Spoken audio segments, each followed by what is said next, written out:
അടുത്തത് indirect TCP. ഇവിടെ ഒരു മൊബൈൽ ഹോസ്റ്റ് ഒരു വയർലെസ് ലിങ്ക് വഴി ആക്സസ് പോയിന്റുമായിട്ട് കണക്ട് ചെയ്തിരിക്കുകയാണ്. ഒരു വയർലെസ് കണക്ഷനാണ് അവർ തമ്മിൽ. ദെൻ ആക്സസ് പോയിന്റ് ഒരു വയേർഡ് ഇൻ്റർനെറ്റ് വഴി കറസ്പോണ്ടിങ് ഹോസ്റ്റുമായിട്ട് കണക്ട് ചെയ്തിരിക്കുന്നു. അവിടെ വയേർഡ് കണക്ഷനാണ്. അപ്പോൾ ഇവിടെ നമ്മൾ ഡിസ്കസ് ചെയ്യുന്നത് മൊബൈൽ ഹോസ്റ്റും നമ്മുടെ കറസ്പോണ്ടിങ് ഹോസ്റ്റുമായിട്ടുള്ള കമ്മ്യൂണിക്കേഷനാണ് using indirect TCP.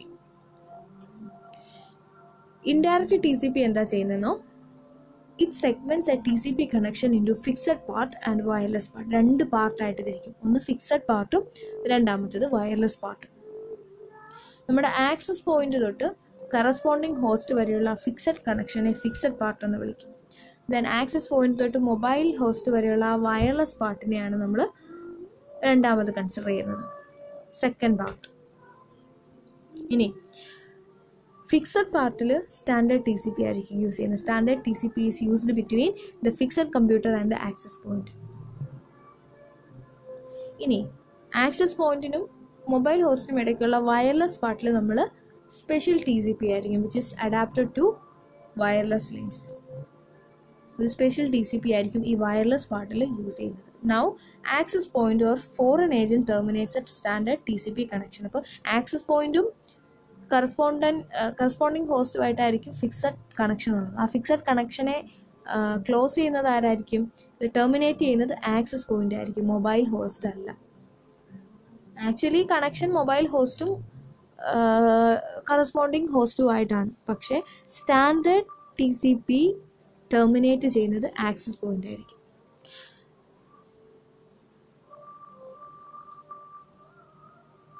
It means access point or foreign agent now seen as the mobile host for the fixed host. അപ്പോൾ ഫിക്സഡ് ഹോസ്റ്റ് നോക്കുമ്പോൾ ആക്സസ് പോയിന്റിനെ ഒരു മൊബൈൽ ഹോസ്റ്റ് ആയിട്ടായിരിക്കും കാണുന്നത്.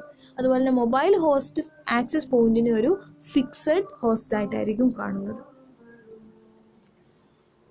Access point or foreign agent work as A proxy. അപ്പോൾ ഇവിടെ mobile host അയക്കുന്ന ഒരു പാക്കറ്റിനെ ആക്സസ് പോയിന്റ് അക്സെപ്റ്റ് ചെയ്യും. ആക്സസ് പോയിന്റിലായിരിക്കും അത് കിട്ടുന്നത്. ആക്സസ് പോയിന്റ് ആയിരിക്കും മൊബൈൽ ഹോസ്റ്റിലേക്ക് തിരിച്ച് അക്നോളജ്മെന്റ് സെൻഡ് ചെയ്യുന്നത്. ദെൻ അത് ഈ ആക്സസ് പോയിന്റ് ആ പാക്കറ്റ്സിനെ കറസ്പോണ്ടിങ് ഹോസ്റ്റിലേക്ക് സെൻഡ് ചെയ്ത് കൊടുക്കും. അതുപോലെ തന്നെ കറസ്പോണ്ടിങ് ഹോസ്റ്റിൽ നിന്ന് വരുന്ന പാക്കറ്റിനെ ആക്സസ് പോയിന്റ് എടുത്തിട്ട് അക്നോളജ്മെന്റ് കറസ്പോണ്ടിങ് ഹോസ്റ്റിനായിരിക്കും. ദെൻ എന്നിട്ട് ഈ പാക്കറ്റിനെ മൊബൈൽ ഹോസ്റ്റിലേക്ക് ഫോർവേഡ് ചെയ്യും. If the packet is lost on a wireless link, the mobile host notices this much faster due to the much lower RTT, round trip time എന്ന് പറയും.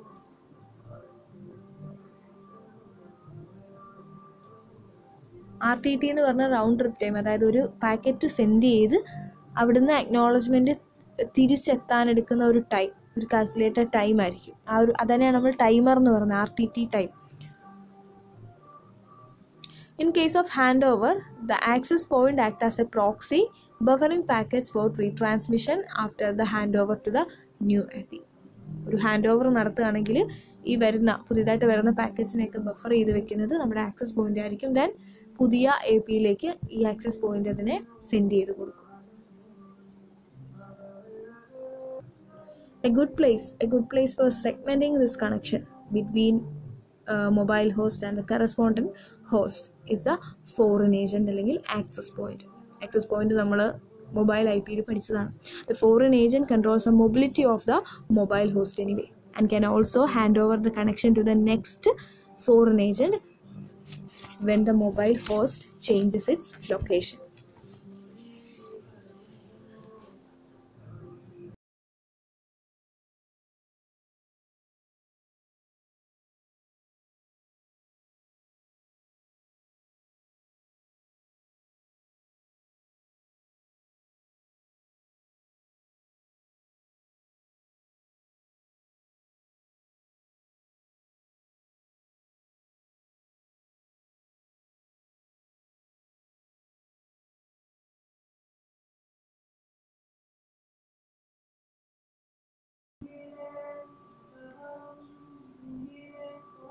So the correspondent host in the fixed network does not notice the wireless link or the segmentation of the connection. Segmentation ഒന്നും അത് കാണില്ല, normal network പോലെ തോന്നും. And the foreign agent acts as a proxy and relays all the data in both directions. If the correspondent host sends a packet, suppose the correspondent host sends a packet, the foreign agent acknowledges this packet and tries to forward this packet to the mobile host. If the mobile host receives the packet, it acknowledges the packet. But this acknowledgement is only used by the foreign agent. If a packet is lost on the wireless link due to the transmission error, the correspondent host would not notice this. In this case, the foreign agent tries to retransmit this packet locally to maintain the reliable data support. Similarly, if the mobile host sends a packet, suppose the mobile host sends a packet, the foreign agent acknowledges this packet and tries to forward this packet to the correspondent host. If a packet is lost in this wireless link, what happened? The mobile host noticed this, alle എന്നിട്ട് എന്ത് ചെയ്യും? And can directly retransmit the packet. So the packet loss in the wired network is now handled by the foreign agent.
അടുത്തത് advantages of ITCP.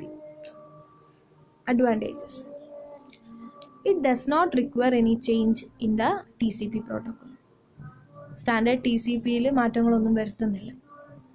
Fixed പാർട്ടിൽ standard TCP use ചെയ്യാം, wireless പാർട്ടിൽ നമുക്ക് വേറെ ഏതെങ്കിലും തരത്തിലുള്ള സ്പെഷ്യൽ പ്രോട്ടോക്കോൾ യൂസ് ചെയ്യാം.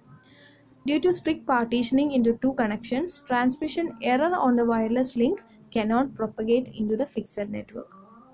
Wireless ലിങ്കിൽ ഉണ്ടാകുന്ന ട്രാൻസ്മിഷൻ എറേഴ്സ് ഒന്നും ഫിക്സഡ് നെറ്റ്വർക്കിനെ എഫക്റ്റ് ചെയ്യില്ല, അതറിയില്ല.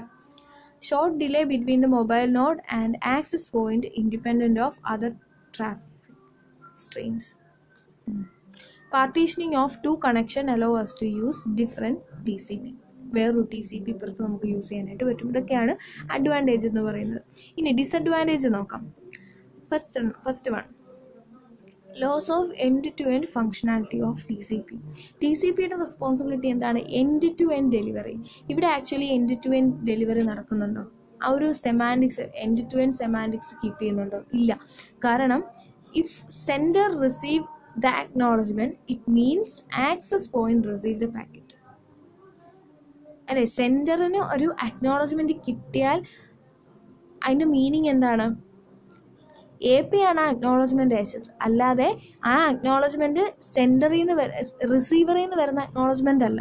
അതായത് സെൻഡറിനൊരു അക്നോളജ്മെൻറ്റ് അയച്ചാൽ അത് റിസീവിങ് സൈഡിൽ നിന്ന് വന്നതാണെന്നൊരർത്ഥമില്ല, അത് ആക്സസ് പോയിന്റിൽ നിന്ന് വരുന്നതാണ്. ദാറ്റ് മീൻസ് അത് റിസീവറിൽ എത്തിയിട്ടില്ല.